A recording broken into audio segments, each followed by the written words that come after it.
Apakah mungkin mendapatkan dividen yield besar lebih dari 50% secara konsisten dari tahun ke tahun? Jawabannya mungkin saja. Bahkan di video ini saya akan membahas salah satu saham yang memberikan dividen yield lebih dari 80% pada tahun 2022 lalu. Tonton sampai habis videonya ya. Pertama, apa itu dividen yield? Dividen yield adalah dividen yang dibagikan suatu perusahaan dalam satu tahun dibagikan dengan harga beli suatu saham. Misal, tahun 2022, saham ICBP membagikan dividen sebesar Rp215 per lembar saham. Kalau kalian beli saham ICBP di harga 8.850, pada saat cum date dividen di tahun 2022, maka angka dividen yieldnya adalah Rp215 dibagi dengan 8.850, hasilnya 2,4%. Kalau kalian beli di harga lebih murah, berarti dividen yieldnya lebih tinggi. Kalau kalian beli di harga lebih mahal, berarti dividen yieldnya lebih rendah. Kira-kira begitu cara menghitung dividen yield. Sebelum membahas cara dapat dividen yield besar, saya akan bahas dulu saham yang memberikan dividen yield 85% tahun lalu. Sahamnya adalah saham BBCA. Tapi tunggu, sepertinya tidak mungkin karena per hari ini harga saham BBCA adalah Rp8.750,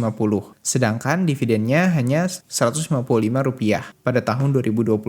Bagaimana mungkin dividen yieldnya sampai 85%? Ada yang tahu bagaimana? Jawabannya, kalian membeli saham Bank BCA pada tahun 2004 dengan harga Rp182 per lembar saham, sudah disesuaikan dengan stock split. Tapi sayangnya kalian tidak bisa kembali ke masa lalu dan beli saham Bank BCA saat itu. Yang bisa kalian lakukan sekarang adalah menemukan saham sekarang ini yang berpotensi memberikan keuntungan seperti Bank BCA. Caranya bagaimana? Pertama, kalian harus menemukan perusahaan yang masih bisa bertumbuh dan akan masih terus bertumbuh selama 10-20 tahun lagi, bahkan lebih jauh lagi. Kedua, kalian harus membeli perusahaan tersebut pada harga yang wajar atau bahkan harga yang murah. Semakin murah kalian membeli sahamnya, dividen yield kalian akan semakin tinggi. Ketiga, selama perusahaan masih berpotensi bagus, kalian hold sahamnya, bisa 10 tahun, bisa 20 tahun, bahkan lebih. Karena untuk perusahaan bagus, waktu adalah teman kalian. Semakin lama kalian hold sahamnya, maka semakin untung kalian. Jika berhasil melakukan hal-hal tersebut, bukan hanya keuntungan dari dividen, pastinya kalian akan mendapatkan keuntungan dari kenaikan harga saham yang luar biasa. Seperti Bank BCA yang dari tahun 2004 sudah naik sebesar 4.500%. Sekarang pertanyaannya, apakah mungkin kita bisa mendapatkan keuntungan serupa? Bagaimana caranya? Mari kita bahas. Saya akan membahas secara lebih detail 3 langkah yang saya sebutkan tadi, yaitu menemukan perusahaan bertumbuh,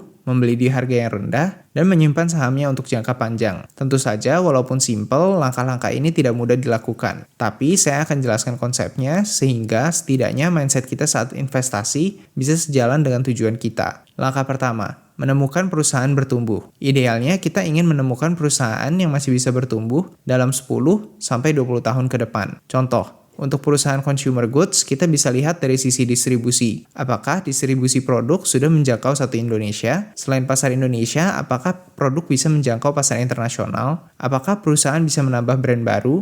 Berapa brand baru yang bisa ditambahkan untuk mencapai pertumbuhan yang kita inginkan? Kita tidak bisa menebak apa yang akan terjadi di masa depan. Apakah suatu perusahaan bisa bertumbuh 10 atau 100 kali lipat di masa depan? Tidak ada yang tahu secara pasti. Tapi setidaknya kita melakukan pertimbangan dan analisa yang matang dalam menentukan saham pilihan kita. Langkah kedua, membeli di harga yang rendah. Seperti yang sudah kita bahas, untuk memaksimalkan potensi keuntungan, kita harus bisa membeli saham pada harga rendah. Bagaimana cara tahu apakah suatu saham harganya murah atau mahal? Kalian bisa tonton video yang sudah saya buat. Di sana, saya membahas secara simpel untuk menghitung harga wajar suatu saham. Link videonya akan saya cantumkan juga di deskripsi, bisa dicek ya. Untuk perusahaan bertumbuh yang bagus, harganya pasti akan mahal. Tapi penting untuk dihitung terlebih dahulu apakah harga saham tersebut sudah terlalu mahal. Jika harga sahamnya sudah terlalu mahal, pertimbangkan untuk menunda membeli pada saat itu, dan masukkan saham tersebut ke watchlist kalian. Tunggu ada koreksi harga atau peristiwa yang dapat menyebabkan harga saham tersebut menjadi lebih murah. Contohnya, tahun 2020,